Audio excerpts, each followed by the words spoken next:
Alright, folks, we're hopping into game number 2 here for the Ting Open. Spawning in the bottom right side of this first game of the first group for North America. He's down 1 at the moment, but it's HuK. The top right as the blue Terran, he is MaSa. Of course, that vote-in that I had mentioned before getting into the game, being linked in chat, a lot of people want to see more Penguin, and if that does mean an all-Zerg group, then so be it. But you guys have the power to help us decide whether we see a Zerg, Protoss, or Terran join us. There's about, as of saying this live on stream, 3 hours left in the vote for you guys to choose which player and which race you want to see make it to the last wildcard slot of the tournament. Of course, this tournament is brought to you by Ting, and we didn't get to talk about them too much because we hopped in the game so quickly. So just a little bit of a shout out to these guys because they have brought forward $5,000 to StarCraft 2 for this tournament. bttv.ting.com if you want to learn more about them and claim $25 in credit for their services. But the TLDR is they are a US mobile phone service. Trying to help you guys save money every month with your monthly phone bills. Now, for MaSa's sake, that was a weird push. Like, we talked about that a bit, and I think everyone's going to agree it does seem a little bit tailored to the situation. My bigger question isn't whether he does it again at any point in this series, but whether that was enough to scare HuK off of builds that involve skipping a mothership core to get a Twilight Council faster, to get a Stargate faster, you know? Yeah.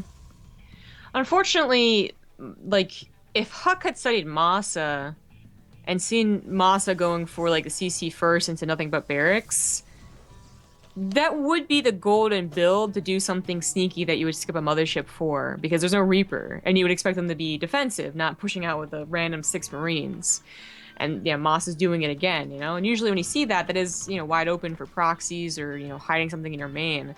But always being fearful of the 6 Marines might really change his mind. It's silly how much damage they did, or, I mean, they took down like 2 Adepts, they scared the mothership core, they certainly, you know, got that Dark Shrine. Now he's got to take it seriously and actually get early game units.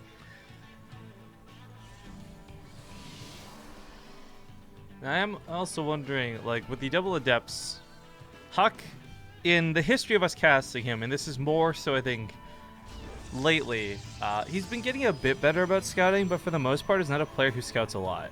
So the 2 Adepts coming out, like, it is going to be blind, and it is going to be a bit of guesswork, but I wonder if he actually goes and scouts with them afterwards or not. Probe is setting up here, so he did. Excuse me, I thought it was Masa's minimap.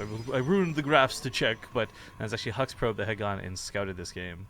Yeah. The Adepts are going to go scouts, as well as hopefully try and get a couple of SCV kills, but with the amount of Marines being pumped out from 3 racks, it's going to be difficult to do that. The proxy pylon does look a little odd because it's just a Stargate for now. This could be used for later, maybe like he is thinking about 2 base all in, but not including the Stargates, or hell, I mean, it could just be for later, but there goes the gateway. I really wonder what this is going to be. It's going to be 3 gateways, which is enough to pressure, I suppose, but it's usually just the amount you would want defending. So there goes more gateways now. All right, there we go. Oh, no. Losing a couple Adepts like this early on really does suck. He's going to send another transfer to try and scout, but MaSa killing 1 already is pretty nice. But you're right, the gateway coming down in a proxy location, this doesn't mean right now HuK has to dedicate to a big attack. It's the fact that he's skipping tech that kind of says he's going to be dedicating to this big attack. Because there's no Forge, there's no Twilight Council. He's not really advancing too far forward. And for that reason, I was expecting Oracles, not Phoenix, to be honest. So he's also, okay, he does throw down his natural gases, and he does have, of course, a nice number of gateways, but technically, like, 5 gateways still isn't, like, usually we hear 7 or 8 when it's like a true all-in. But 5 is more like definitely like pressure. The Phoenixes are questionable on all fronts though. Like, are they trying to basically trick the Terran thinking like, oh, he's going Phoenixes, he must not be attacking me? Because that's what Zerg and Terran both think when they see Phoenixes, just harassment, not all in. Or are they actually going to help the main engagement? Maybe pick up a couple SCVs trying to repair, pick up a couple Marines. It looks like they're just going to try and get Moss's units to the main first, and also give him this sense of safety that he really should not have. Yeah, if he's drawn over to the main and has all the Marines up here trying to pick off these annoying Phoenix, then that's where the Adepts are really going to shine. But unfortunately, that's not going to be the case. HuK is still going to transfer on top of the Marines, lands those hits. Of course, Adepts still pretty good. They're not as good as they once were, but as we see dispatch with the light bio very quickly. These, oh, the supply depot was down. I'm not sure he'll want to complete the transfer, though. There's a lot of juicy SCVs up here, but that's also a lot of Marines. So continues his attack in the natural, but needs to move through this barracks. Oddly enough, this unfinished barracks probably just saved him about 5 or 6 worker kills. But with the amount of Marines and more adepts coming in, this is actually starting to look really good for HuK, like snowballingly good. The Phoenix coming in, GG. A little bit cheesier than expected, but ends up working. HuK will tie up the series 1-1. That felt like the old 4 gates from a long time ago. 2 base 4 gates, that is, not the 1 base that was so long ago. Where, like, it was just enough extra, but not quite all in, to punish someone who was being too greedy. So basically, if he had a bunker, 2 bunkers especially, he probably holds that no problem, but he was just, you know, he was expecting nothing.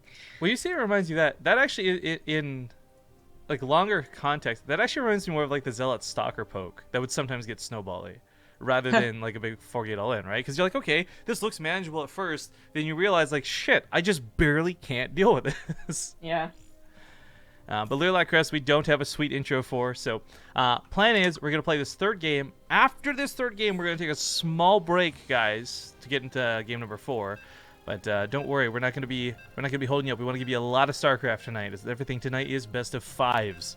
So the series is simply tied up 1-1 at the moment, as we hop into Leerlac Crest, a revised and better version of the map too, no less. Yep, those rocks are already broken down. Oh, that is so cool. Have you seen what Twitch has done with the creative section? Nope. So for those who don't know, there's like a creative section on Twitch, and that's where a lot of people do a lot of their art stuff, and paintings and all this. They've added a commission button now. I guess if you sign up for it, I'm not sure. I've not read the full article. But I actually think that's really awesome, because I've been quite frustrated trying to get a hold of people to, you know, commission them to do art, to do design, to get some stuff done for the channel in the past. So the fact that you could potentially just have a favorite artist on Twitch and support them directly through that is really cool, in my opinion. That's awesome. That is very convenient. Of course, I don't know the full details. I just saw the tweet about it as we got in the game, so I'll have to go look into that some more later. We are, however, not in the creative section of Twitch. We're in the StarCraft 2 section of Twitch, and we are in game number 3 here for the Ting Open. Now, quickly, again, reminding everybody it's a best of 5, so it doesn't matter necessarily who wins this game, because there will be a game 4 no matter what.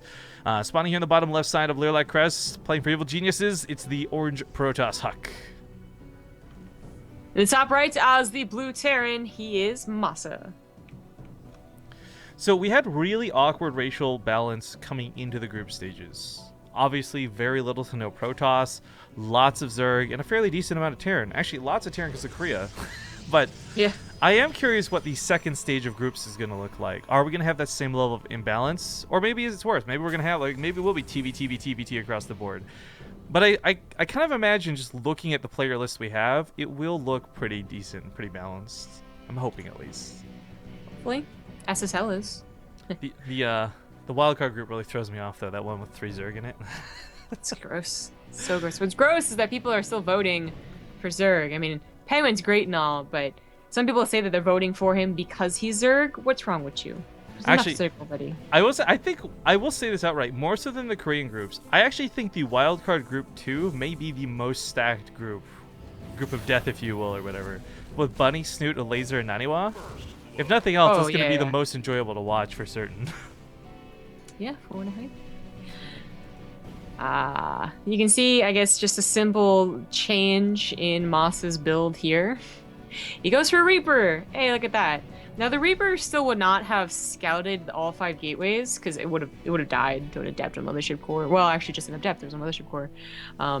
Probably, but it's still something that, like, if you say that he can definitely come in later at around the same time as that 5 get commenced, he would be scouting for Proxy Pylon as well, actually catching the probe going around the map, all that type of stuff. Like, it's something that he didn't necessarily have to change. He could have just put down a bunker or 2, I guess, and taken that blow to his economy and still gone for the CC first. But I think combined with just what the map looks like and HuK's somewhat, popular style. In fairness, though, on Ruins, the map previous, unlike Leerlac, there was not really a way to get to the main anyways and get proper scouting, just due to the map design. So the very, like, bare minimum on Leerlac, it makes more sense to have a Reaper because you can actually scout with it. Whereas Leerlac, you are so deadly limited. But looking to try and pull off the, like, if it's not broken, don't fix it type strategy. This time not a Stargate, but a Twilight Council. but still that proxy, still that early game pressure. I guess just question if it's going to be Resonating Glaives or Blink. We've seen Blink 5 gates come back into play a little bit more. But Resonating Glaives and Adepts are still tough to deal with. So Council is done, and we should see it as soon as he's, I guess, done microing these Adepts, basically, as they are trapped. Like rats. They're trapped. MaSa goes for 2 barracks and then up to a factory, so not quite the 1-1-1, which gives you very limited production, but very, strong units, but kind of somewhere in the middle where you're not quite sacrificing enough bio units. Didn't realize how much was going down on the other side of the map, by the way, but the Reaper managed to pull the probes, and as you guys can quickly see, that income spike, as a result of HuK having pulled so many probes, loses a lot of income. Albeit briefly, but still, quite a bit of money lost just for pulling for even a few seconds. This is why you'll see people be really hesitant to do something as simple as drone scouting, much less pulling probes. Ooh. It is so costly to your economy. So MaSa actually scouts something pretty important. He sees 2 gateways plus 2, which I don't know if that's quite enough to say like, oh my god, he's getting some secret thing, which in this case is the Dark Shrine, but 4 gateways instead of 3 and then a Nexus, or 3 and a Robe or something like that in the main base could maybe get him to check once again basically with the Reaper. He definitely wants to get behind the mineral line, as he didn't see that Twilight Council. Ooh, shut down by the but he is denied. Good thing too, because he had really messed up on that first overcharge and wasted it sadly. Yeah. So Resonating Glaives with 5 gateways into a Dark Shrine follow-up. MaSa is scouting with this Marine because he knows something is up. Once again, he saw 4 gateways. Now he's seen, of course, the actual action, and he didn't see any tech, even though we knew there was a Twilight Council. Yeah, we talked, or you rather brought this up quite a bit. Bunker being down will help a bit in this situation, but being able to go around the bunker and around the mineral lines. Unfortunately, HuK getting kind of choked in by his own range behind the mineral patch. This is not a good place to fight. He's 1 adept or 3 adepts. Like, a lot of them aren't fighting with this. I don't know if you even realized that initially. His range really just completely cut him off there, but burning 2 scans already to scout means that he doesn't have them for these Dark Templar. And what does a Terran do as soon as they lose any SCVs whatsoever? They mule. So that actually just happened as the Adepts died. He muled immediately. There's Buster in the main, though, which is nice. But he doesn't have... Right, he doesn't have to kill SCVs with these DTs to still be effective. He's going to pick off reactors, factories, drive everything away, burns the scan in the natural, almost gets the bunker. If the bunker fell, then the Adepts would come in to make things even worse. HuK... The DTs are certainly getting work done. There's not another scan for about 20 seconds or so. So killing all these reactors is totally within the realm of possibility. Yeah, that is quite annoying. If you know what's coming. Yeah, these Marauders are so low. He could have focused them down. I mean, like, that's seriously 1 or 2 shots each. I'm not sure why you wouldn't take advantage of that. But perhaps focus on the DTs and less on the Adepts. Just going to leave these on auto attack. Sends the transfer through to the main. Scan goes off over here. He's going to catch 1 more Dark Templar, but there's still another one going. The MaSa's not doing a terrible job picking these up, but it's snowballing, especially as HuK continues to invest into all these units. No raise on the supply depot, and he does not have another scan. He's about to. He could catch 3 of them, or even, 4 of them. There's so many that actually he could start making Archons at this point and probably take on the Marauders, as silly as that does sound. Yeah. This is just getting out of control, and it is that little bit of a snowball effect for... Split, boys! Jeez, yeah, it's the fuzz! Split. So he's entirely off of his natural. He's lost all of his add-ons and look at the money for HuK. Part of his army. On. Like, he takes a third. MaSa is not only losing on mining, but HuK's getting better and better mining because he continues to expand and spread those probes out. I mean, killing those depots actually over the refinery I think would be great. Supply block MaSa. Not only does his production suck, but he won't be able to produce anything off of what he does have. Yeah. I mean, this is pretty cheesy from HuK, especially investing into more DTs, Like, if this is dealt with and they only make, like, 2 DTs and they go back in macro, it's not, that's just pressure. But this is disgusting. This is what I want to know. Like, would it have been worth it to cancel your combat shields and instead lift the starport and get a Raven immediately? Yes, in this situation, but you always hope as the Terran... Yeah, you always hope as the Terran that the 3 scans will clean up the 3 DTs, that the Protoss will not continue to warp in 3 DTs at a time. That's your hope. Yeah, hindsight's 20/20. Obviously, it's a little bit easier for us to judge this after we've seen the results. But I guess DTs can. always have been able to spiral out of control. I'm surprised MaSa just let it get so out of control, I guess. Thank you Yeah. to... Whoa, I can't say that sub name. Thanks, letters. Thanks, Letters. Thanks, Alphabet Soup, for subscribing to the channel. Depsa can actually take down the turret. GG! I mean, his supply really isn't that bad. He could have maybe tried to like counterattack and at least kill the Nexus, but that was such a tilt-inducing game Oh, that yeah. just Dude, cutting ties. I feel like anytime DTs come in, you're going for the tilt factor, like, with anything else. Yeah.